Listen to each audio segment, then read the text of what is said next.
Hello everyone, this is Sakshi Vaishnoi and welcome to Magnet brains.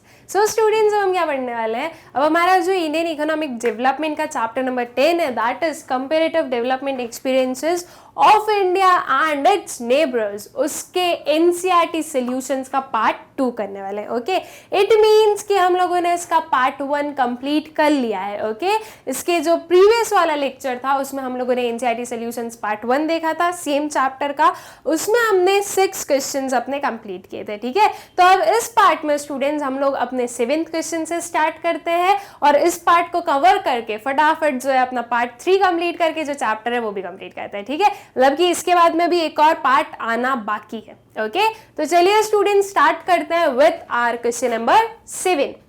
What is the important implication of the one child norm in China? ठीक है, one child norm सुना होगा आप लोगों ने काफी अच्छे से, बहुत ही पॉपुलर ये जो है स्टेप है। ठीक है, one child norm, what is this? China में ये एक लॉ है कि सिर्फ एक चाइल्ड हो सकता है। इफ एक से ज्यादा चाइल्ड हुआ तो बहुत सारे डिसएडवांटेजेस होंगे, उसे जो है चाइना की सिटीजनशिप नहीं मिलेगी, उसके जो फैमिली वाले हैं उन्हें जो है कोई भी गवर्नमेंट जॉब नहीं मिलेगी या समथिंग और उससे रिलेटेड चीजें होती है। ठीक है, तो वन चाइल्ड नॉर्म जो है वो सिर्फ चाइना में ही चल रहा है कि हाँ सिर्फ एक ही हो सकता है, एक से ज्यादा नहीं हो सकता। इंडिया में तो ये बिल्कुल है ही नहीं। इंडिया में तो आप देखोगे 4 हैं, 5 है, 6 हैं, जितने हैं भाई, यहाँ पे कोई लिमिट नहीं है फैमिली की। राइट, इंडिया में जो है ये चीज पॉसिबल है ही नहीं, मतलब पॉसिबल है इफ प्रॉपर लॉज हो तो। ओके, यहाँ के जो लोग हैं वो नहीं समझ सकते इतना। तो ये जो चाइना में वन चाइल्ड नॉर्म है उसके क्या इम्प्लीकेशंस है वो हमें इसमें शो करना है। ओके, मतलब कि उसके क्या जो सही चीज हुई उससे, मतलब कि क्या क्यों जरूरी था या क्यों किया गया, क्या इम्प्लीकेशंस थे उसके, वो हमें बताना है। ठीक है, तो चलिए देख लेते हैं कि क्या इसके इंपॉर्टेंट इम्प्लीकेशंस थे। सो the important implication of the one child norm in China is the low population growth. ठीक है, क्या इम्प्लीकेशन हुआ उसका? लो पॉपुलेशन ग्रोथ। जो पॉपुलेशन की ग्रोथ हो रही है वो कैसी है? लो है। ओके, पर एनम सिर्फ जो उनकी टोटल पॉपुलेशन है वो 0.5% से इंक्रीज होती है। वहीं अगर हम इंडिया की पॉपुलेशन देखें तो वो इंक्रीज होती है 1.2% से, और अगर इसे मैं पाकिस्तान की देखूं तो वो समथिंग होती है 2.3% के अप्रॉक्स कुछ है वो। ठीक है, ये सब कुछ हम लोगों ने पढ़ा है पहले, तो ये आई होप सो कि आप लोगों को भी पता होगा। ठीक है, तो देखो वन चाइल्ड नॉर्म की वजह से ये जो प्रपोर्शन है या ये जो इंक्रीज है वो काफी कम है। ठीक है, जो पॉपुलेशन ग्रोथ है वो स्लो हो रही है, या बहुत ज्यादा हम ये नहीं देख रहे कि एकदम से पॉपुलेशन बढ़ गई, ये चीज नहीं हो रही है। ठीक है, तो जैसे कि हमें पता है कि जब बहुत ज्यादा पॉपुलेशन होती है तो बहुत सारी प्रॉब्लम्स जनरेट होती है। ये चीज हम अपने इंडिया में देख सकते हैं, बिकॉज इंडिया की जो डेमोग्राफिक स्ट्रक्चर है, ठीक है, जो जोग्राफिकल एरिया है और जो इंडिया की पॉपुलेशन है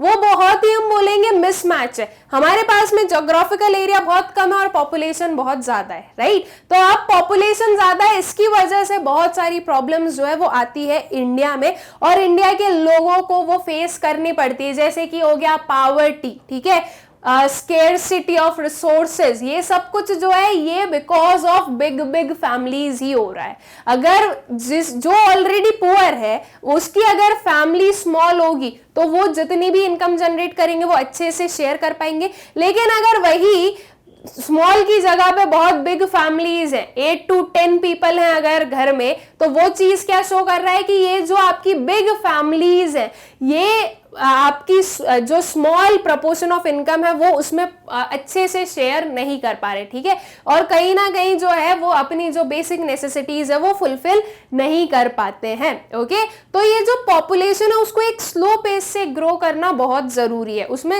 रैपिड नहीं होना चाहिए, वो बहुत ज्यादा इंक्रीजिंग फेज नहीं होना चाहिए। देखो, पॉपुलेशन तो इंक्रीज होगी, ये तो बहुत ही सिंपल सी चीज है, और पॉपुलेशन का इंक्रीज होना जरूरी भी है, बिकॉज अगर पॉपुलेशन इंक्रीज नहीं होगी, अगर न्यू बॉर्न्स नहीं होंगे तो नेक्स्ट जनरेशन कैसे बनेगी? राइट, अगर नेक्स्ट जनरेशन नहीं होगी तो एक टाइम के बाद में कंट्री खत्म ही हो गई, मतलब। राइट, अगर जो ऑलरेडी लोग हैं वो बूढ़े हो गए नेक्स्ट जनरेशन हुई नहीं कोई, ओके। जो पॉपुलेशन है उसको हम बोल रहे हैं वो 0% से बढ़ी है, नेक्स्ट जनरेशन तो आई ही नहीं है। तो जो ऑलरेडी लोग है वो तो हो गए बूढ़े, थोड़े टाइम के बाद में क्या हो जाएगी, डेथ हो जाएगी। तो ऐसे कर करके तो जो कंट्री है वही खत्म हो जाएगी, है ना। तो ये तो हम नहीं बोलेंगे कि हमें पॉपुलेशन को इंक्रीज ही नहीं करना है। देखो इंक्रीज होगी पॉपुलेशन, लेकिन उसमें आपको क्या करना है, एक स्लो पेस से इंक्रीज करवाना है। तो इसके जो चाइना ने वन चाइल्ड नॉर्म लेकर आया, उसका जो एक इंपॉर्टेंट इंप्लीकेशन, एक जो मेन इंप्लीकेशन हुआ वो क्या हुआ, slow pace growth of slow pace of population growth, ठीक है। जो पॉपुलेशन है वो स्लो पेस से इंक्रीज हो रही है। This measure also led to the fall in the sex ratio or in China, ठीक है। इसकी वजह से क्या हुआ, सेक्स रेशियो जो है उसमें भी फॉल देखने को मिला, मतलब कि ये जो बॉय और गर्ल का जो डिफरेंस है वो भी कम हुआ चाइना में, ओके। जो भी है भाई, अब तो एक हो गया है, चाहे वो गर्ल हो चाहे वो बॉय हो, उसके अलावा आपके पास में कोई ऑप्शन नहीं, ठीक है। तो वो कुछ भी हो सकता है। तो ये जो है सेक्स रेशियो में भी डिक्लाइन हुआ जो ये वन चाइल्ड नॉर्म की वजह से। That is the proportion of females पर 1000 मेल्स, ठीक है। ये जो है ये हम देख के सेक्स रेशियो जो है वो हम कैसे निकालते हैं, पर 1000 मेल्स कितनी फीमेल्स है, okay. If we are saying 927 जो है वो सेक्स रेशियो है, तो इसका मतलब ये बताया, इसका जो इंप्लीकेशन है, इसका जो मतलब आता है वो क्या है कि पर 1000 मेल्स 927 फीमेल्स है, ठीक है। तो ये शो कर रहा है कि देखो मेल ज्यादा हो गए, फीमेल कम हो गई, और ये इम्बैलेंस जो है वो सही नहीं है। इसे बैलेंस करना जरूरी है ना भाई, जितने लड़के हैं उतनी लड़कियों का होना भी जरूरी है, ठीक है। So, however, the country believes that in the coming decades there will be more elderly people in proportion to the young people. अब ये जो वन चाइल्ड नॉर्म है, इसकी वजह से ये एक बिलीव है कि ऐसा होगा चाइना में कि एक टाइम ऐसा आएगा कि एल्डरली पीपल ज्यादा हो जाएंगे और यंग पीपल कम हो जाएंगे। अब ये क्यों होगा, देखो वन चाइल्ड नॉर्म जो आया स्टूडेंट्स, तो उसकी वजह से अब जो नेक्स्ट जनरेशन है उसमें आप देख रहे हो कि एक ही है, ठीक है। मतलब हर एक फैमिली में सिर्फ एक चाइल्ड है। अब ये कुछ टाइम पहले तो नहीं था, ओके। ऊपर वाली जो जनरेशन है वो तो पूरी भरपूर है, मतलब कि वहां की जो पॉपुलेशन है वो तो ठीक है। जो यंग पॉपुलेशन है, जो नेक्स्ट जनरेशन, जो अपकमिंग जनरेशन है, उसमें आप देख रहे हो कि वन चाइल्ड नॉर्म चल रहा है, मतलब कि सिर्फ एक चाइल्ड एक फैमिली का। तो अब जो यंग पीपल है उसकी population as compare to elderly people क्या होगी, कम होगी, ठीक है। तो जब तक ये अच्छे से बड़े होंगे करेंगे, और जब इनके और बच्चे होंगे तो ये जो है पूरा टाइम लेगा, ठीक है। तो इसमें ये एक फेज आएगा कि कंट्री में, दैट मीन्स चाइना में, एक टाइम पर ऐसा होगा कि एल्डरली पीपल की पॉपुलेशन ज्यादा होगी यंग पीपल से। एंड अगर हमें जो है डेवलपमेंट करना है, ग्रोथ करना है, तो उसके लिए जरूरी है कि हमारे पास में यंग पॉपुलेशन ज्यादा हो, बिकॉज जो यंग पॉपुलेशन होती है वो काफी एक्टिव पॉपुलेशन होती है, और जो यंग पॉपुलेशन होती है वो as compare to elderly people ज्यादा अच्छे से वर्क कर सकते हैं, राइट। आप अगर आपके दादाजी दादी का लो और आपके बीच में कंपैरिजन करोगे तो कौन ज्यादा अच्छे से वर्क करेगा, ऑब्वियसली आप करोगे। ज्यादा एक्टिव कौन है, आप है, राइट। अगर एकदम से बोला जाए वो जो एक कोई एक्सरसाइज होती है, या कभी कभी टीचर पनिशमेंट देती है ना हमें, कि जैसे उन्होंने बोला स्टैंड अप तो हमें स्टैंड अप होना है, सिट डाउन बोला तो सिट डाउन होना है, राइट। तो अगर एकदम से ये चीज करे स्टैंड अप सिट डाउन, तो ये आप ज्यादा अच्छे से करोगे या आपके पेरेंट्स ज्यादा अच्छे से कर पाएंगे, आपके ग्रैंड पेरेंट्स ज्यादा अच्छे से कर पाएंगे? सिंपल सी चीज है, आप ज्यादा अच्छे से कर पाओगे, बिकॉज आप उतने एक्टिव हो, राइट। आपकी जो बॉडी है वो भी डेवलप हो रही है, आप उतने एक्टिव हो कि आप जो हो हर एक चीज में फटाफट चीजें कर सकते हो। जो पेरेंट्स है हमारे, वो अब उतने स्ट्रांग नहीं बचे ना जितने वो उनके यंग जनरेशन, उनके यंग टाइम में हुआ करते होंगे।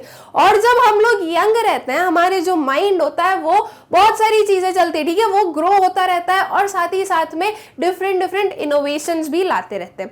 अब थोड़े हम मतलब बुजुर्ग हो जाएंगे, पेरेंट्स 40-50 हो जाएंगे, उसके बाद में क्या है भाई, कर लिया अब तो लाइफ में सब, अब हमें कुछ नहीं करना, ये एक पर्टिकुलर चीज हो जाएगी, राइट। अब जो है अब जो चल रहा है वो करने दो, थोड़े टाइम के बाद में बच्चे बड़े हो जाएंगे, बच्चे अपना देखेंगे, राइट। ये चीज होगी तो वो फेज जो है 40-50 के बाद में क्या हम कोई इनोवेशन करना चाहेंगे? नहीं करना चाहेंगे भाई। अब जो है हमने पूरी जो अपने 40-50 साल थी बहुत भागदौड़ कर ली, अब हम आराम से जिएंगे, राइट। और वही अगर एक कोई 20 to 30 ईयर्स 20-25 ईयर्स का कोई अगर एक पर्सन है तो वो बहुत ज्यादा एक्टिव होगा, उसका जो है इनोवेशन सब चलता रहेगा कि नहीं अभी मुझे ये करना है, ये करना है, ये करना है, तो ये सारी चीजें होगी, ठीक है। तो इसलिए यंग पॉपुलेशन का होना जरूरी है, ओके।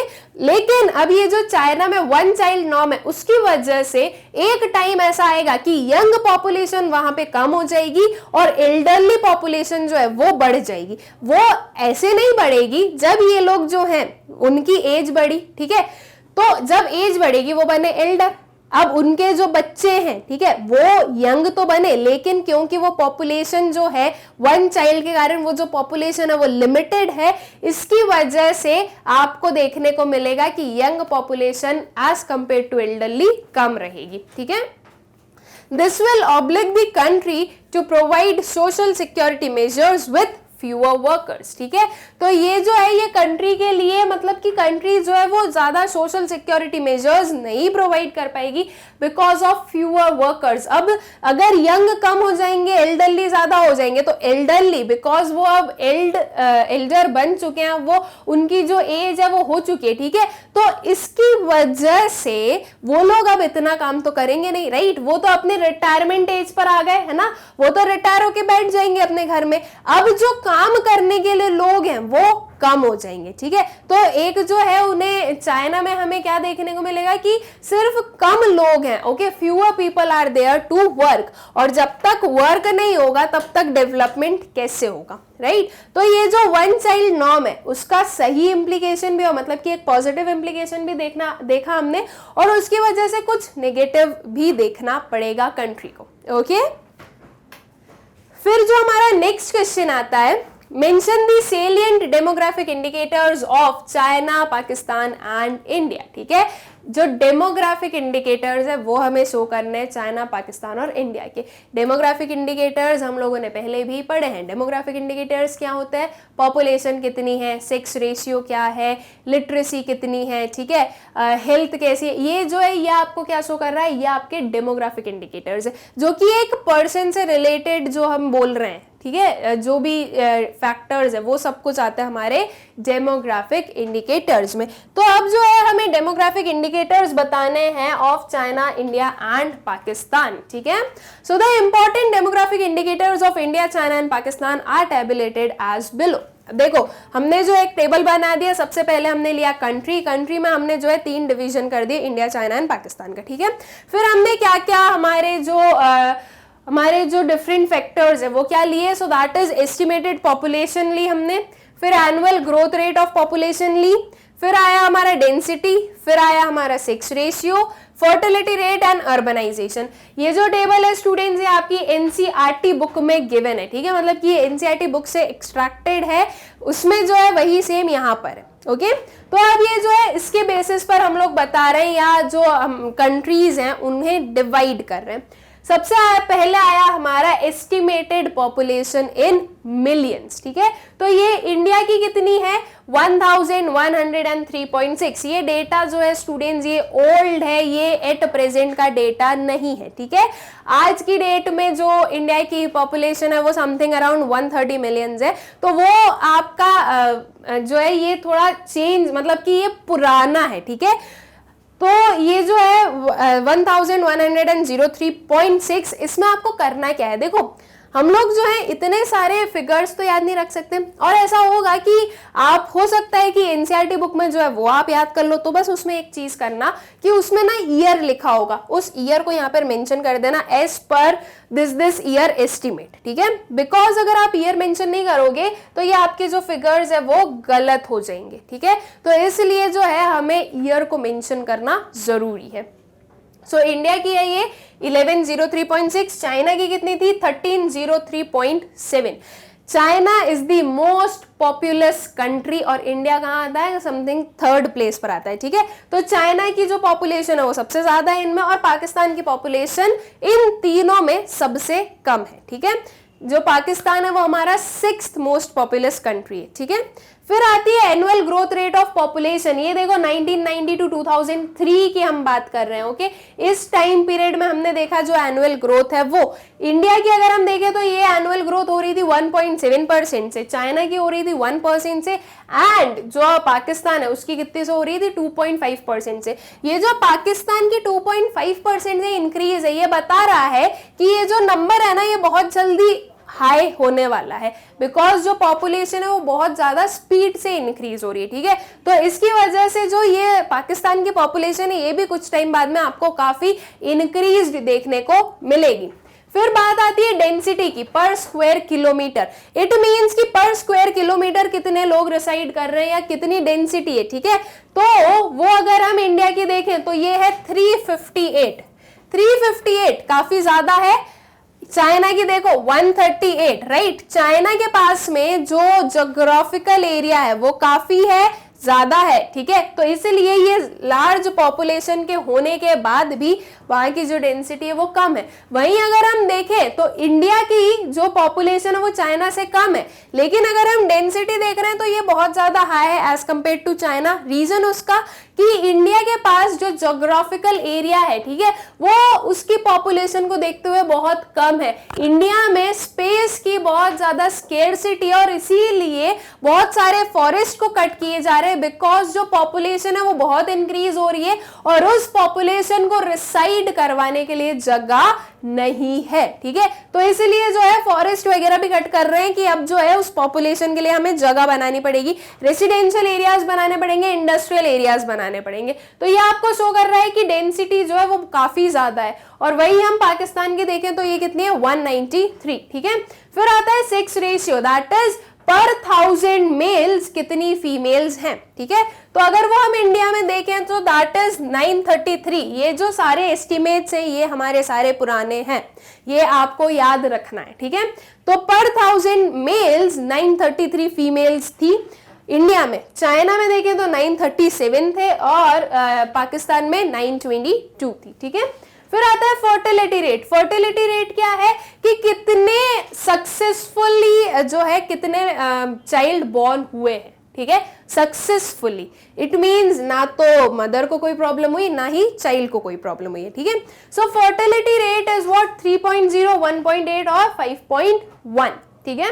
और urbanisation, that is urbanisation is linked with modernisation, की कितने मॉडर्न है, कितने एडवांस लोग आपको देखने को मिल रहे हैं। तो अर्बनाइजेशन जो है वो इंडिया का है 27.8, चाइना का है 36.1 एंड पाकिस्तान का है 33.4। ये शो कर रहा है कि पाकिस्तान जो है वो इंडिया से ज्यादा अर्बन है, और सबसे ज्यादा अर्बन या वी कैन से मॉडर्न कौन है, कौन सा कंट्री है, तो दैट इज चाइना, ठीक है। तो ये कुछ टेबल है जो कि एस्टिमेट जो है ये आपको याद ही करने पड़ेंगे, इसके पीछे का कोई भी शॉर्टकट नहीं है हमारे पास में, ठीक है। जैसे कि ये क्वेश्चन था तो इसमें पूछ लिया गया, तो अब ये जो नंबर्स हैं ये हम कहां से लाते, राइट। तो इसलिए ये नंबर्स को याद करना पड़ेगा, थोड़ा बहुत आप आसपास के याद कर लो, जिससे कि आप जो हो एक अप्रॉक्स एस्टिमेट्स बता सको, ठीक है।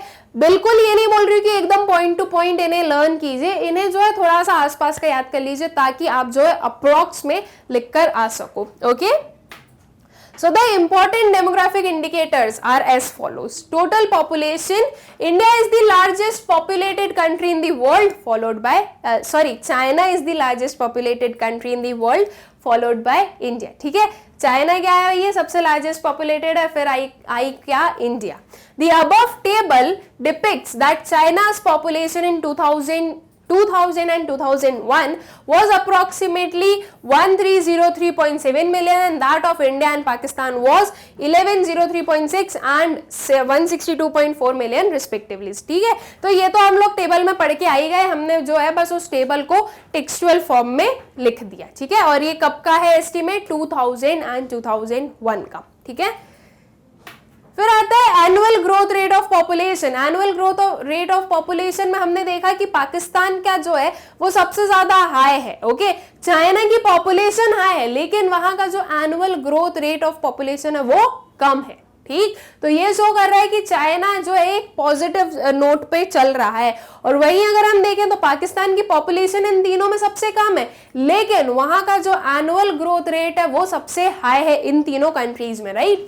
Although China is the largest populated country, but a strong positive point of China is that its annual growth rate of population is just 1% per annum, while that of India and Pakistan is 1.7 and 2.5% per annum. ठीक है? With such a high growth rate, it would not be wrong to expect that in the forthcoming decades, India will surpass the total population of China. बिल्कुल सही बात. Sorry, अगर इतनी high growth rate चली तो कुछ टाइम बाद में जो इंडिया है वो चाइना से ऊपर आ जाएगा, राइट? और इस चीज में हमें ऊपर नहीं आना है. इफ हमें रैंक करना है, फर्स्ट रैंक करना है, तो हमें जो है डेवलपमेंट के मामले में रैंक करना चाहिए. जो पॉपुलेशन इंक्रीज कर कर हम अगर फर्स्ट रैंक पर जा रहे हैं तो ये बिल्कुल भी सही चीज नहीं है. ओके, हमें जो है अपनी कंट्री की इतनी पॉपुलेशन इंक्रीज नहीं करनी है. ठीक, फिर आता है डेंसिटी ऑफ पॉपुलेशन. अब देखो, in spite of the fact that China is highly populated and geographically occupying the largest area among the 3 Nations, its density population is the lowest. ठीक है, देखो यही चीज मैंने अभी आपको समझाई थी कि चाइना में सबसे ज्यादा पॉपुलेशन तो है, लेकिन डेंसिटी वहां की सबसे कम है तीनों कंट्रीज में से, राइट? इसका reason because of large geographical area. ठीक है, जो ज्योग्राफिकल एरिया है वो लार्ज है, तो वो जो उतनी पॉपुलेशन है वो इजीली वहां पर रिसाइड कर सकती है. लेकिन इंडिया में क्या हो रहा है, पॉपुलेशन तो इतनी है और ज्योग्राफिकल एरिया इतना सा है, राइट? तो इतने से ज्योग्राफिकल एरिया के हिसाब से इतनी सारी जो पॉपुलेशन है वो यहाँ पर रिसाइड नहीं कर सकती. मतलब कि जो इंडिया है उसकी ज्योग्राफिकल एरिया या उसकी जो टोटल बाउंड्रीज है उसमें इतनी कैपेसिटी नहीं है कि वो इतने लोगों को जो है अपने अंदर रख सके. इसलिए यहाँ की जो डेंसिटी है इंडिया की वो बहुत ही ज्यादा हाई है कि अब जो लोग हैं उन्हें बहुत छोटी छोटी प्लेसेस में रिसाइड करना पड़ रहा है. Okay, it is as low as 138% per square kilometer of area compared to 358 and 193% in India and Pakistan respectively. ठीक है, lower the degree of density of population, the lower is the pressure on the country's natural resources and higher is the probability of sustainable development. ठीक है, जितना कम degree होगी density एक area में उतना ही कम chances है जो नेचुरल रिसोर्सेज है उनका यूसेज में, राइट? बिकॉज जब पॉपुलेशन बढ़ी तो उनकी नीड्स भी बढ़ी, नीड्स बढ़ी इट मींस जो रिसोर्सेज है उनका यूटिलाइजेशन करेंगे. अब वो तो भाई आपके एक कुछ लिमिटेड उसमें होंगे, राइट? तो अगर हम रिसोर्सेज बहुत ज्यादा यूज करेंगे तो रिसोर्सेज जो है वो स्केयर बनेंगे. जो एक मोटिव है सस्टेनेबल डेवलपमेंट का, राइट, जो कि हम लोग अपने 9th चैप्टर में पढ़ के आए, वो फुलफिल नहीं हो पाएगा और हम जो है सस्टेनेबल डेवलपमेंट नहीं कर पाएंगे. लेकिन China being less density, okay, वहां पर क्या हो रहा है कि वहां पर डेंसिटी कम है तो उसकी वजह से वहां के जो रिसोर्सेज हैं वो पूरे अच्छे से मेंटेन किए जा सकते हैं और प्रॉपर जो सस्टेनेबल डेवलपमेंट है वो भी अचीव किया जा सकता है. ओके, फिर आता है sex ratio. So that is this ratio counts the number of females पर 1000 मेल्स. ठीक है, पर 1000 मेल्स कितनी फीमेल्स है ये हमें सेक्स रेशियो दिखाता है. The sex ratios in all the 3 countries are almost same with China having marginally higher sex ratio of 937 females पर 1000 मेल्स. ठीक है, ये तो हमने देखा कि कहीं ना कहीं तीनों में जो है वो सिमिलर ही था. 937, 934, 933 कुछ समथिंग ऐसे ही था, तो ये सिमिलर था. बस जो सबसे हाईएस्ट देखा वो हमने तीनों में वो किसका था, चाइना का था. ठीक है, this depicts the low economic and social status of women in India and Pakistan. ये क्या डिपिक्ट कर रहा है कि विमेन का जो सोशल और इकोनॉमिक स्टेटस है, ओके, वो काफी लो है. कहां पर, इंडिया और पाकिस्तान में. ठीक है, वो लो तो खैर अब हम बोलेंगे कि चाइना में भी है, लेकिन तीनों में अगर हम कंपेयर करें तो चाइना सबसे अच्छे से वर्क कर रहा है, इसलिए वो उसे हम कुछ बोल नहीं रहे कि वहां पे कम है. बट इंडिया एंड पाकिस्तान क्योंकि चाइना के पीछे आए तो हमने क्या बोला कि यहाँ पर जो है विमेन का जो सोशल और इकोनॉमिक स्टेटस है वो सही नहीं है. ठीक है, वो काफी लो है. Okay, fertility rate. ठीक है, so this rate refers to the number of children a woman gives birth to during a lifetime. China enjoys an upper hand in this case. So fertility rate क्या है students, ये वो rate है जो कि आपको शो करता है कि एक विमेन कितने चाइल्ड को बर्थ दे रही है। ओके, इसमें चाइना एक अपर हैंड पे। ये कैसे शो हुआ या ये कैसे हुआ? देखो, चाइना का जो हमारा फर्टिलिटी रेट था वो कितना बताया था? 1.8। इट मीन्स एक विमेन अपनी लाइफ में 1.8, वो एक एवरेज है। ऐसे कोई पॉइंट में मतलब कि कोई हाफ चाइल्ड को बर्थ नहीं देते, लेकिन वो एक एवरेज है। ठीक है, मान लो आपकी ये 1 है, मान लो या अप्रोक्स ले लो 2, कि एक जो विमेन है वो अपनी लाइफ में 2 चाइल्ड को बर्थ देती है। ठीक है, वही चीज अगर हम इंडिया और पाकिस्तान में देखें तो इंडिया का कितना था? 3। इट मींस कि इंडिया की एक जो नॉर्मल हम बात कर रहे हैं कि यहाँ पर जो विमेन है वो 3 चाइल्ड को बर्थ देती है। इट मींस कि एक फैमिली में 3 बच्चे, ये एवरेज है। इससे कम भी है, इससे ज्यादा भी होंगे। ओके, एंड पाकिस्तान में ये देखें तो 5.1 है। इसे हम 5 मान ले कि एक जो विमेन है वो 5 चाइल्ड को बर्थ दे रही है। तो इट मींस कि आपको शो कर रहा है कि इंडिया एंड पाकिस्तान में जो पॉपुलेशन इंक्रीज हो रही है, जो पॉपुलेशन राइज हो रही है, वो काफी ज्यादा है, राइट। और वहीं जो चाइना है उसकी इतनी पॉपुलेशन होने के बाद भी हम चाइना में देख रहे हैं कि ये एक स्मॉल प्रपोर्शन से इंक्रीज हो रहा है, राइट। फर्टिलिटी रेट आपको बता रहा है कि एक विमेन जो है वो अपनी लाइफ टाइम में सिर्फ 1 या 2 चाइल्ड को ही बर्थ दे रही है। ओके, तो ये जो इंडिया और पाकिस्तान में क्योंकि फर्टिलिटी रेट हाई है, तो कुछ टाइम बाद में क्या होगा, जो इंडिया एंड पाकिस्तान है वो कहीं ना कहीं चाइना को सरपास करके आगे निकल जाएंगे। चाइना को जो है इस रेस में पीछे छोड़ देंगे और ये आगे निकल जाएंगे। और ये आगे निकल के इस रेस में कोई मतलब नहीं है, इसमें तो हमें पीछे ही रहना चाहिए, पॉपुलेशन जो है वो कम ही रहनी चाहिए। लेकिन इंडिया एंड पाकिस्तान में हम देख रहे हैं कि ये जो है काफी हाई रेट से इंक्रीज हो रही है। Okay, this implies that in India and Pakistan a woman usually gives birth to approximately 3 and 5 children. ठीक है, this is the most important concern for both India and Pakistan, as with such a high fertility rate, population in the coming decades will surpass that of China. ठीक है, सो I hope कि ये जो है ये आप लोगों को क्लियर हो गया होगा। फिर जो नेक्स्ट आता है वो है अर्बनाइजेशन। ठीक है, so urbanisation is something related to modernisation. आपकी जो लाइफस्टाइल है वो एडवांस होना, लाइफस्टाइल में इंप्रूवमेंट आना। Okay, so lastly China is comparatively more urbanised than India and Pakistan. The rate of urbanization in China is 36.1%, while that in India and Pakistan is 27.8% and 33.4%. ठीक है, तो ये आपको शो कर रहा है कि जो चाइना है वो ज्यादा अर्बनाइज्ड है, फिर आता है पाकिस्तान का नंबर और फिर आता है इंडिया का नंबर। ठीक है, मतलब कि तीनों कंट्रीज में से इंडिया जो है वो सबसे कम अर्बनाइज्ड है। The degree of urbanisation depicts the standard and quality of living of people of a particular country.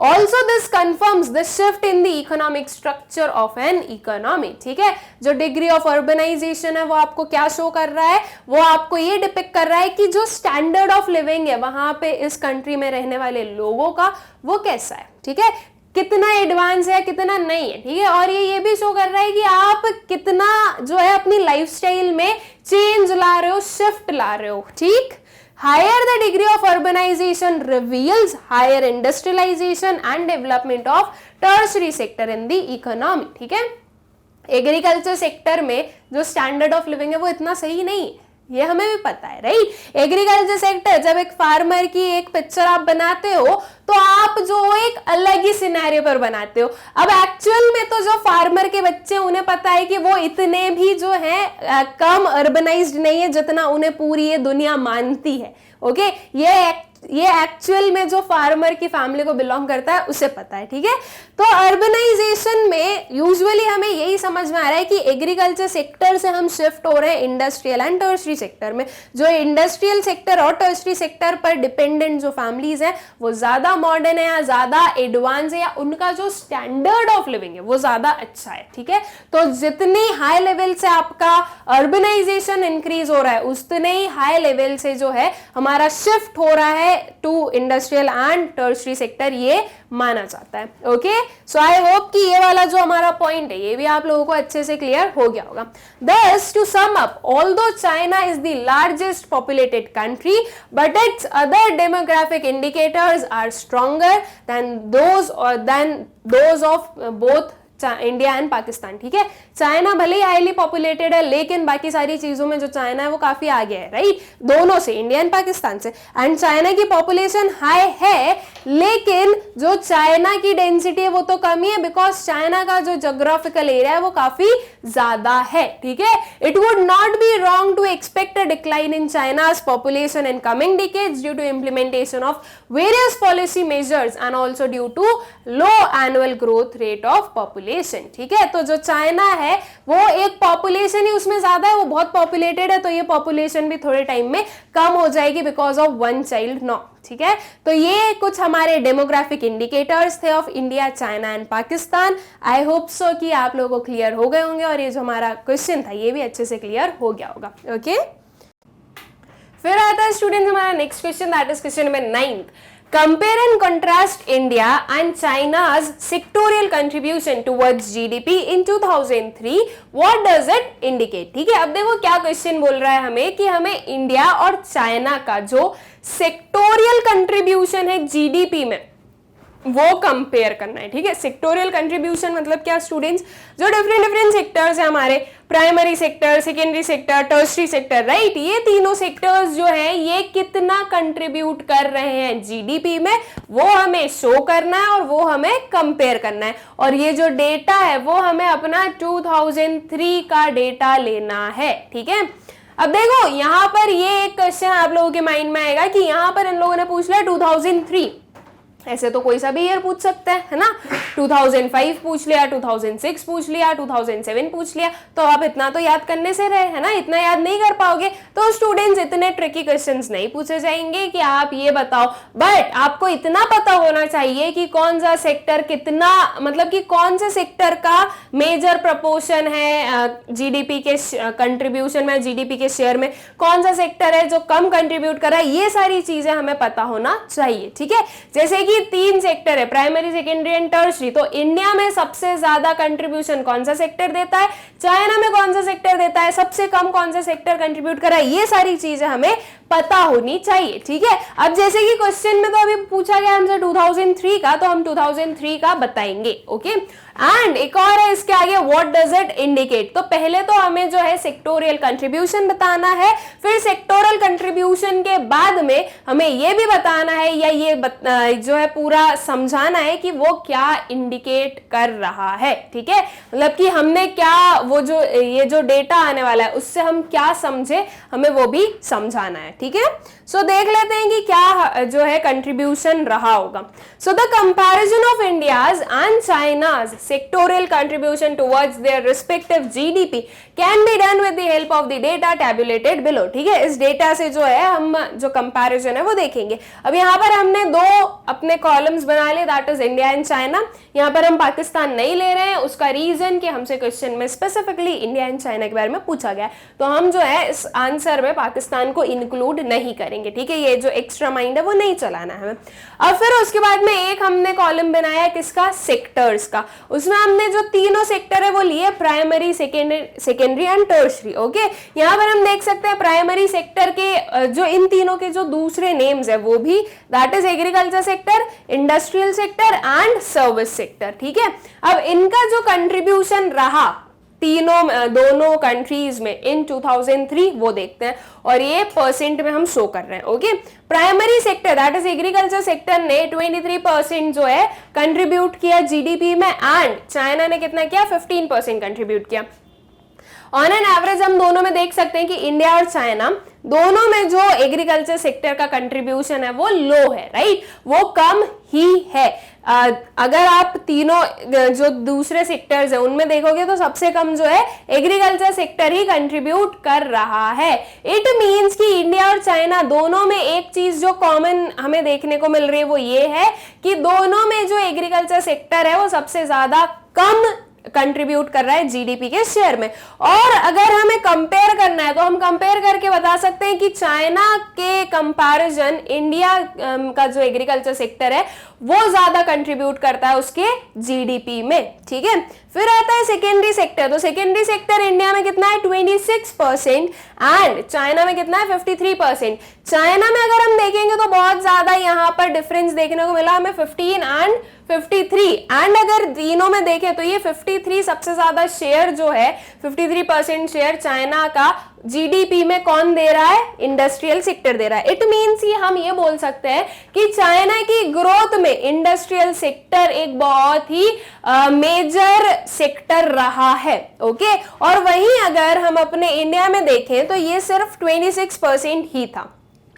Agriculture sector and industrial sector दोनों में बहुत ज्यादा डिफरेंस नहीं है जब हम परसेंटेज शेयर की बात कर रहे हैं तो, राइट। 23 एंड 26 बहुत ज्यादा डिफरेंस नहीं है ना।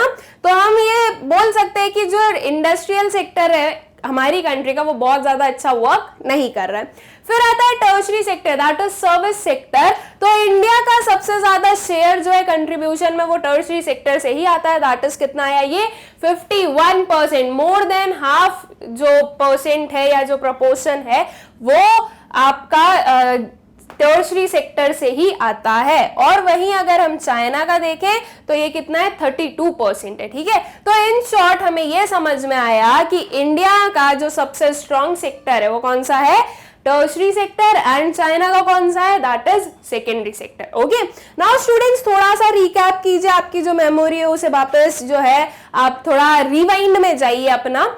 अभी तक हम लोगों ने जो भी पढ़ा है, जितना भी पढ़ा है, उस सब में हम लोग एक चीज बहुत अच्छे से समझ गए कि इनिशियली ओके जब इकोनॉमी फॉर्म हुई और धीरे धीरे जो है इकोनॉमी में हम बोले लाइफ सस्टेन होने लगी, मतलब कंट्रीज जो है वो सेटअप हुई, बनी, तो तब से हम देख सकते हैं कि सबसे ज्यादा शेयर जो या वी शुड से जो सबसे ज्यादा ऑक्यूपेटेड सेक्टर जो रहा है वो रहा है एग्रीकल्चर सेक्टर या फिर प्राइमरी सेक्टर भी आप उसे बोल सकते हो, ठीक है। इंडिया में भी चाइना में भी, इन दोनों कंट्रीज में रहा है, इससे हम डिनाई नहीं कर सकते। इंडिया में तो आज भी जो मेजॉरिटी पॉपुलेशन है वो एग्रीकल्चर सेक्टर पर ही डिपेंडेंट है, ठीक है। तो इंडिया में हमें आज भी जब वो देखने को मिल रहा है तो कुछ टाइम पहले उतना ही था, मतलब कि उससे भी ज्यादा थी। तो इट मींस कि एक बहुत ही लार्ज प्रपोर्शन ऑफ पॉपुलेशन थी जो कि एग्रीकल्चर सेक्टर पर डिपेंडेंट थी, ठीक है। अब वो जो शेयर मिल रहा है हमें, वो जो कंट्रीब्यूशन हमें एग्रीकल्चर सेक्टर से मिल रहा है वो हम देख सकते हैं कितना है? 23%। अगर तीनों का कंपैरिजन करें तो सबसे कम जो है इसी में से आ रहा है ना।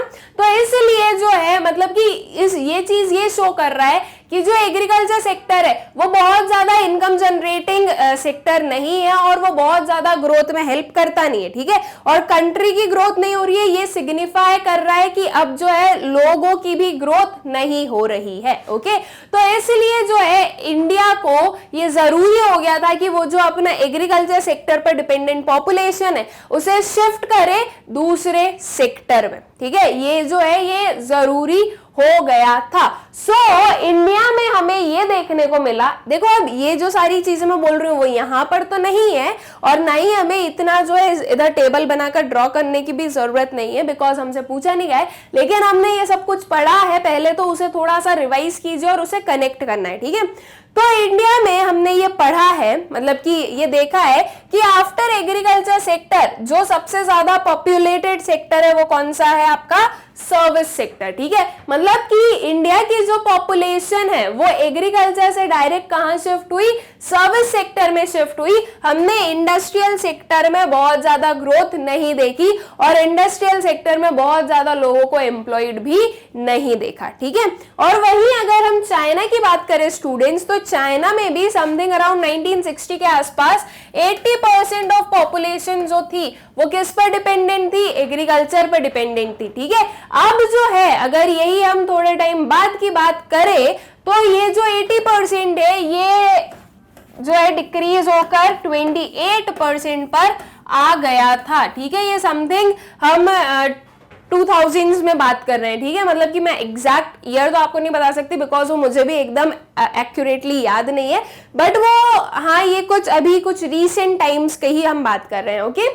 तो ये जो है 80 से 28% आया, मतलब कि जो एग्रीकल्चर सेक्टर पर एक वास्ट पॉपुलेशन डिपेंडेंट थी उसे जो है काफी कम कर दिया गया। अब जो चाइना है स्टूडेंट्स, वहां पर क्या हुआ, एग्रीकल्चर सेक्टर से जो पॉपुलेशन है वो शिफ्ट होकर कहां आई थी, इंडस्ट्रियल सेक्टर में आई थी। ठीक है, डायरेक्टली सर्विस सेक्टर पर नहीं गई। हमने इंडिया में क्या हुआ था, इंडिया में ये हुआ कि हमने एक डायरेक्ट जंप किया था। ये जो बीच में एक सेक्टर है इसको तो हम भूल ही गए थे, राइट। और चाइना में क्या हुआ, एग्रीकल्चर से डायरेक्ट सर्विस पर नहीं गए, एग्रीकल्चर से इंडस्ट्रियल सेक्टर पर गए। ओके, तो इसी की वजह से ये जो इंडस्ट्रियल सेक्टर है स्टूडेंट्स, ये जो इंडस्ट्रीज है, ओके, ये जो production of goods and services है, नॉट सर्विसेज तो आपका टर्सरी में आएगा, जो प्रोडक्शन ऑफ गुड्स है उसने चाइना को काफी ग्रो करने में हेल्प किया। ठीक है, मतलब कि चाइना को डेवलप होने में हेल्प किया।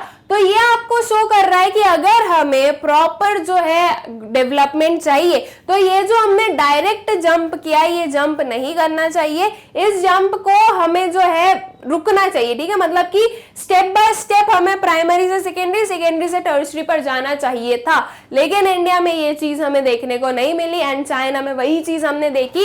तो रिजल्ट्स हमारे सामने, हमें भी पता है कि चाइना की क्या कंडीशन है एंड इंडिया की क्या कंडीशन है, इकोनॉमिक कंडीशन की हम बात कर रहे हैं। ठीक है, तो ये तो कुछ एक्स्ट्रा चीजें हो गई जो कि मैंने आपको पूरा लिंक करके समझा दिया, जिससे कि आई होप सो आप लोगों को समझ में आ भी गया होगा।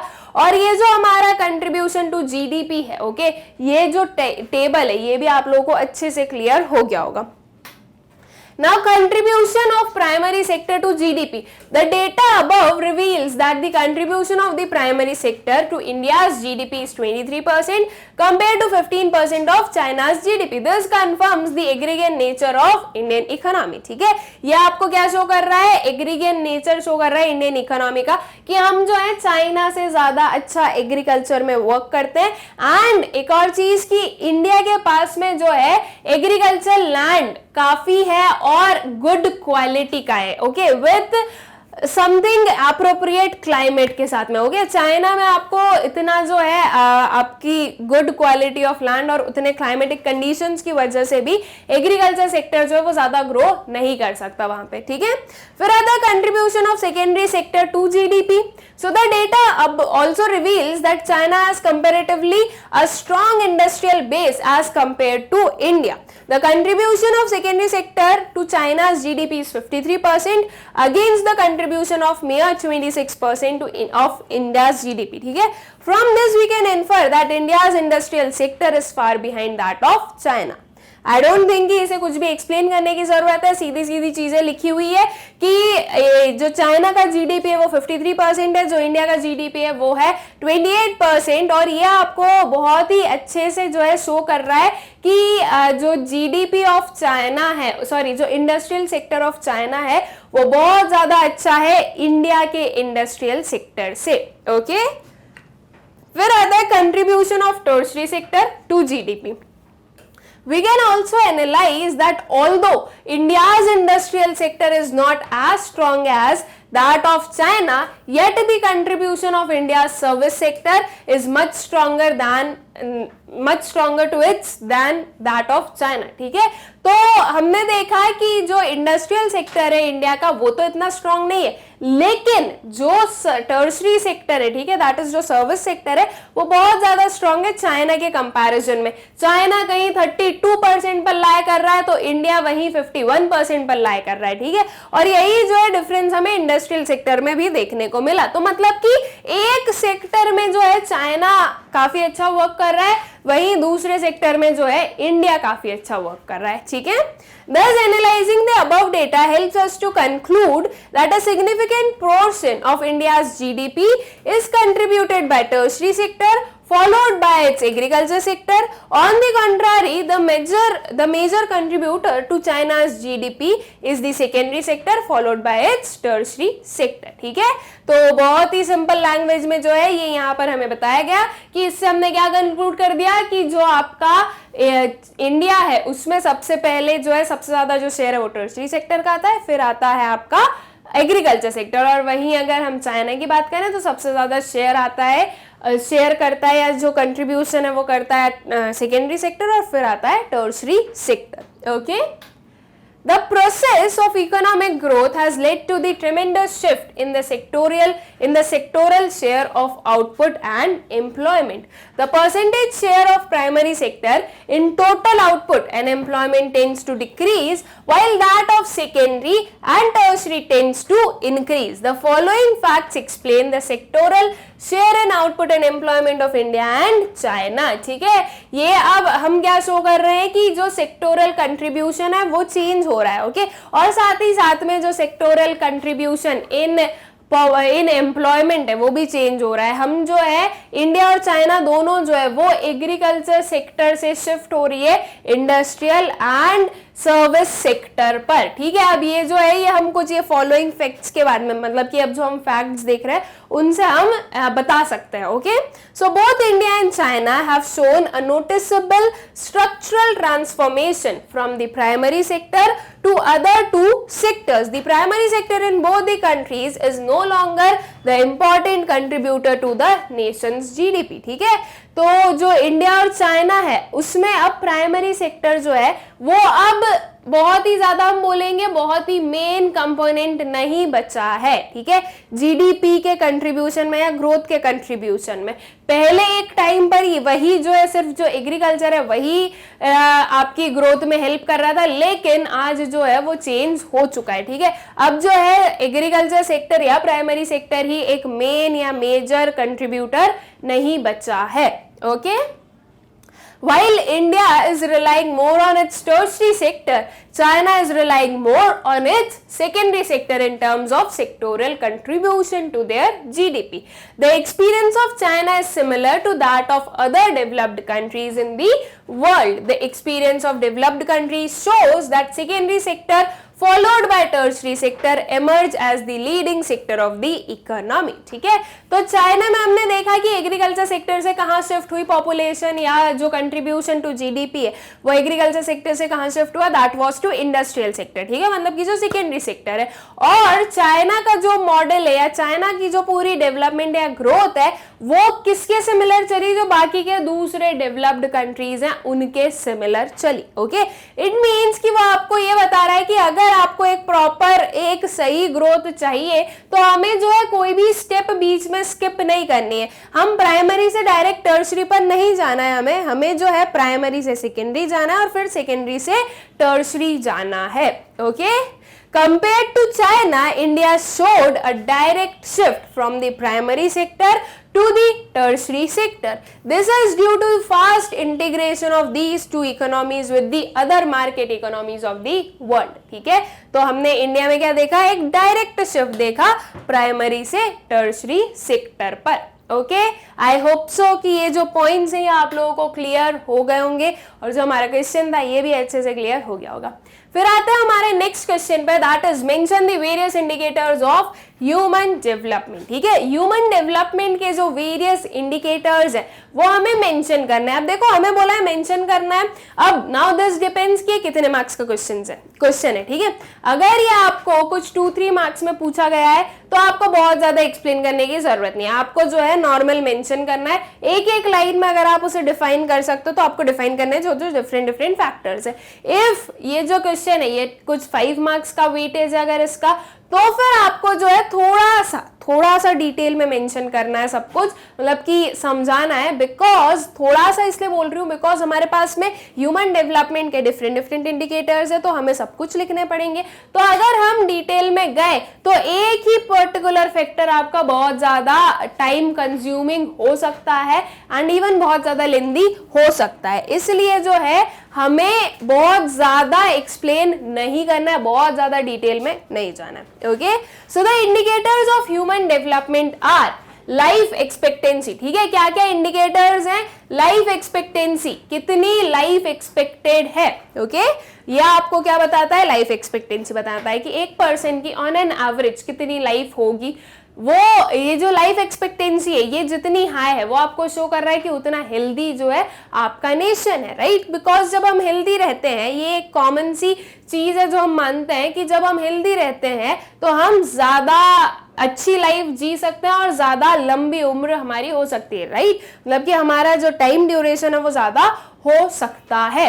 ओके, फिर adult literacy rate, adult literacy rate क्या बता रहा है कि जो अडल्ट है आफ्टर हम 15 इयर्स की बात कर रहे हैं, आफ्टर 15 इयर्स ऑफ एज, ठीक है, तो उसके बाद में कितने लोग लिटरेट है, मतलब कि जो एक प्राइमरी एजुकेशन होती है वो तो ऑलमोस्ट बहुत सारे लोग ले ही लेते हैं, लेकिन जो एक हम बोले कि एक एडवांस्ड लिटरेसी होती है, एडवांस्ड एजुकेशन होती है, वो हर कोई जो है वो उसमें इन्वॉल्व नहीं होता है, ठीक है। जैसे कि कॉलेजेस नहीं गए, 10th 12th नहीं की, तो ये आपको शो कर रहा है कि आपने जो है आपकी जो सेकेंडरी या वी शुड से जो एक एडवांस एजुकेशन है वो पूरी नहीं कंप्लीट की, ठीक है। 8th तक पढ़ लिया, 8th तक तो क्या हो गया, वो प्राइमरी एजुकेशन हो गई, उसमें जो है इतना हमारा डेवलपमेंट नहीं होता है, तो इसलिए अडल्ट लिटरेसी रेट भी जो है वो आपके ह्यूमन डेवलपमेंट का एक इंडिकेटर बनता है।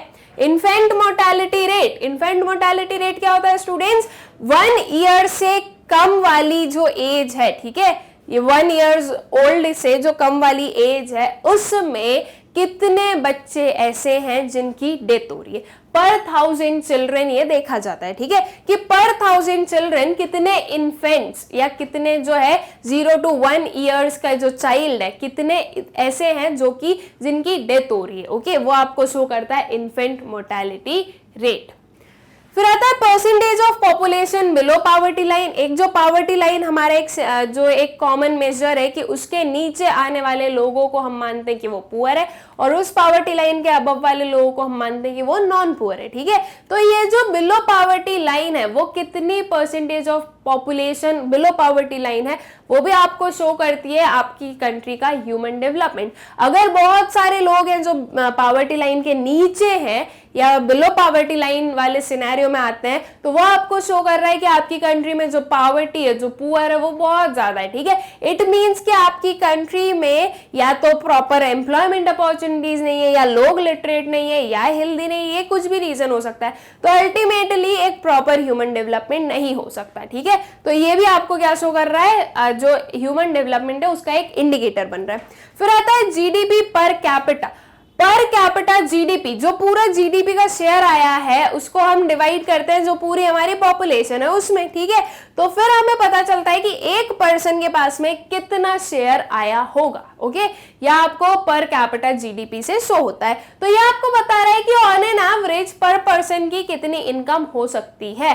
पर कैपिटा जीडीपी आपको बता रहा है कि आपकी कंट्री जो है वो आपकी पॉपुलेशन के अकॉर्डिंग ग्रो कर रही है या नहीं कर रही है, ठीक है। फिर percentage of population having access to improved sanitation, this is something related with standard of living, जो हमारी एक प्रॉपर लाइफस्टाइल है उससे कनेक्टेड है, ठीक है। तो जो परसेंटेज ऑफ पॉपुलेशन जिसके पास में इम्प्रूव्ड सैनिटेशन है ये भी हमारा एक इंडिकेटर बनता है ह्यूमन डेवलपमेंट का। फिर percentage of population having access to improved water source, water source बहुत जरूरी है, तो इसे भी जो है हम ह्यूमन डेवलपमेंट का इंडिकेटर लेते हैं, ओके। तो ये कुछ हमारे इंडिकेटर्स हैं ह्यूमन डेवलपमेंट के। आई होप सो कि ये सारे जो है ये आप लोगों को क्लियर होंगे। इनमें बहुत ज्यादा पढ़ने की हमें रिक्वायरमेंट नहीं है, और मैंने आपको बहुत ही शॉर्ट एंड स्वीट मैनर में इसलिए पढ़ा है बिकॉज हमने जो है ये सारे पहले भी बहुत बार पढ़े हैं, ठीक है। तो उस चीज को मैं बार बार बोलूं, सिर्फ जो है हमारा ये लेक्चर को लेंदी बनाऊं, तो वो बहुत ज्यादा सेंसफुल चीज नहीं होगी, ओके। सो आई होप कि आप लोगों को क्लियर हो गए होंगे। फिर आता है हमारा जो नेक्स्ट क्वेश्चन है वो define liberty indicator, give some examples of liberty indicator, ठीक है। लिबर्टी इंडिकेटर हमें बताना है, ओके। देखो ध्यान रखना ये लिटरेसी नहीं है, ये लिबर्टी है, ओके। सो अब जो है हमें लिबर्टी इंडिकेटर को डिफाइन करना है और कुछ एग्जांपल्स देने किसके, लिबर्टी इंडिकेटर्स के। तो देख लेते हैं कि क्या है ये। लिबर्टी इंडिकेटर में be defined as the measure to of the extent of demographic participation in social and political decision making, ठीक है। In other words it is an index used to measure the participation of people taking decisions. Liberty क्या है, एक kind of freedom है ना, तो freedom of speech, okay, freedom of decision making, ये सब कुछ जो है ये आपका लिबर्टी शो कर रहा है। सो लिबर्टी इंडिकेटर को हम क्या डिफाइन कर सकते हैं? लिबर्टी इंडिकेटर हम बोल सकते हैं कि ये वो मेजर्स होते हैं जो कि हमें बताता है कि आपकी जो पूरी पॉपुलेशन है उसमें से कितने लोग हैं जो कि डिसीजन मेकिंग में इन्वॉल्व हैं, डिसीजन मेकिंग में जो है कंट्रीब्यूट कर रहे हैं। ठीक है, ये आपका लिबर्टी इंडिकेटर शो कर रहा है। जैसे कि फॉर एग्जाम्पल हमें जो है अपनी गवर्नमेंट चूज करनी है, ठीक है, तो कितने लोग वोट देने जा रहे हैं। अब अगर मैं वोट देने गई हूं तो मैंने डिसीजन लिया है ना कि मुझे किसे वोट देना है, राइट, कौन से लीडर को मुझे जितवाना है, मैं उसे वोट दूंगी, राइट, जिसका मैं चाहती हूं कि वो जीते उसे ही वोट दे के आऊंगी मैं। ओके, तो ये मेरा डिसीजन था। अब वो जीते नहीं जीते वो डिपेंड करता है कि ये मेजॉरिटी ऑफ पॉपुलेशन क्या बोलेगी। ठीक है, तो उसके अकॉर्डिंग जो है एक जो हमारी गवर्नमेंट है वो बनती है। तो ये एक डिसीजन लिया किसने? मैंने। ये मेरे पास में लिबर्टी थी कि मैं फ्रीली जाकर जिस भी पार्टी को या जिस भी लीडर को मुझे वोट देना है मैं दे सकती हूं। ओके, तो लिबर्टी क्या है? ये वो इंडेक्स है जो कि यूज किया जाता है to measure the participation of people in taking decisions. Okay, some examples of liberty indicators are the measures of the extent of constitutional protection rights given to the citizen and the extent of constitutional protection of the independence of the judiciary and rule of law. ठीक है, अब ये जो है ये something related to law आ गया, ये सब कुछ जो है constitutional laws, constitutional protection, ये सब कुछ जो है ये हमारे लॉ से रिलेटेड चीजें हमें इसमें देखने को मिल गई। ओके, तो आई होप कि ये जो वोटिंग वाला था ये आप लोगों को क्लियर हो गया होगा। जुडिशियरी का अलग होना मतलब कि हमारा जो गवर्नमेंट है उसका अलग होना और हमारे जो कोर्ट्स है उनका अलग होना, ये एक डिसीजन मेकिंग शो कर रहा है कि इफ हमें कोई प्रॉब्लम है, अगर हमें गवर्नमेंट से कोई प्रॉब्लम है तो हम जाकर कोर्ट्स में उनके कंप्लेन कर सकते हैं या उनके अगेंस्ट जो है केस फाइल कर सकते हैं, कुछ भी हो सकता है। ये जो है लिबर्टी, हमारे पास में फ्रीडम होना। ठीक है, सो आई होप कि ये जो आंसर है ये आप लोगों को क्लियर हो गया होगा। और ये जो हमारा एनसीईआरटी सॉल्यूशंस का पार्ट 2 था ये भी अच्छे से क्लियर हो गया होगा।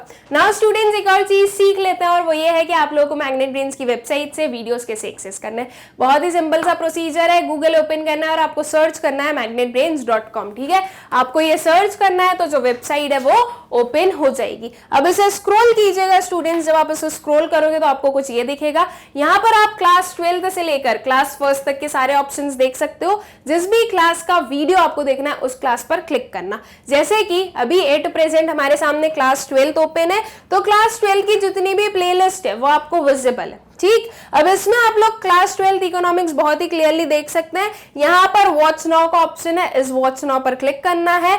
इस पर क्लिक करने से कुछ ये ओपन होगा। ठीक है, अब ये एक सेक्शन हमें दिख रहा है वॉच चैप्टर वाइज वीडियोस। इसके अंदर आप लोगों को मैक्रो इकोनॉमिक्स और इंडियन इकोनॉमिक डेवलपमेंट दोनों के जो सारे चैप्टर्स हैं वो सिस्टमैटिकली अरेंज्ड मिलेंगे। ठीक है, सारे चैप्टर्स और उनके टॉपिक्स। पहले मैक्रो इकोनॉमिक्स है, जब आप इसे स्क्रॉल करोगे तो नीचे आपको इंडियन इकोनॉमिक डेवलपमेंट भी देखने को मिलेगा। ओके, नाउ फॉर एग्जांपल हमें जो है मैक्रो इकोनॉमिक्स का जो चैप्टर 1 है इंट्रोडक्शन, उसका ओवरव्यू पढ़ना है तो हम कैसे पढ़ेंगे? इस चैप्टर 1 इंट्रोडक्शन पर क्लिक करना है। इस पर क्लिक करने से जो ये सारे टॉपिक्स है वो ओपन हो गए। ओके, ओवरव्यू हमें दिख रहा है, ओवरव्यू पर क्लिक कर दें। उस पर क्लिक करने से जो वीडियो है वो प्ले हो जाएगा। ठीक है, अब यहाँ पर वीडियो के डाउन साइड आप देख सकते हो नेक्स्ट वीडियो का ऑप्शन है। इफ आपको नेक्स्ट देखना है तो इधर क्लिक करें, इफ नेक्स्ट नहीं देखना है तो यहाँ से कैंसिल कर दो। जो वेबसाइट का होम पेज है वो वापस ओपन हो जाएगा। फिर से सेम प्रोसीजर करना है और इसी वे में आप किसी भी क्लास के किसी भी सब्जेक्ट के किसी भी टॉपिक को बहुत ही इजीली एक्सेस कर सकते हो। ठीक, और एक और चीज जो आपको करनी है वो ये है कि इन वीडियोस को आपको ज्यादा से ज्यादा शेयर करना है ताकि जो क्वालिटी एजुकेशन है वो ज्यादा से ज्यादा स्टूडेंट्स तक पहुंच पाए। एंड जो हमारा यूट्यूब चैनल है मैग्नेट ब्रेन्स, उसे सब्सक्राइब करना ना भूले। उसे सब्सक्राइब इसलिए करना है ताकि आप लोगों के पास में टाइमली नोटिफिकेशंस आए हर एक वीडियो के, हर एक लेक्चर के, और आप कोई भी लेक्चर जो है वो मिस ना करें। एंड इन वीडियोस को आपको लाइक भी करना है। आई होप सो कि ये सारी चीजें आप लोगों को क्लियर हो गई होगी और जो हमारे एनसीईआरटी सॉल्यूशंस का पार्ट 2 था ये भी अच्छे से क्लियर हो गया होगा। Thank you.